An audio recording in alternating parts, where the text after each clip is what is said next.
मुख्यमंत्री ज्या रस्त्याने येत आहेत त्या रस्त्याने गर्दी होऊ नये यासाठी पोलिसांचे या ठिकाणी प्रयत्न सुरू असल्याचं आपल्याला पाहायला मिळत आहे। अगदी काही क्षणांमध्ये मनोज जरंगे हे मंचावरती पोहोचणार आहेत। या ठिकाणी मनोज जरंगे यांच्यासाठी स्टेजही निर्माण करण्यात आलेला आहे।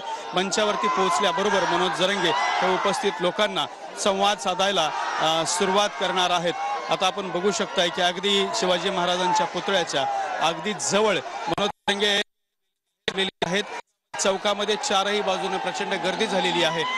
चौकातल्या आसपासच्या इमारती जर आपण बघितल्या तर इमारतीवर सुद्धा 5, 6, 10व्या मजल्यापर्यंत लोक जाऊन उभे आहेत आणि तिथून सुद्धा मनोज जरंगे यांची ही सभा पाहण्याची त्यांना सगळ्यांना उत्सुकता लागलेली आहे।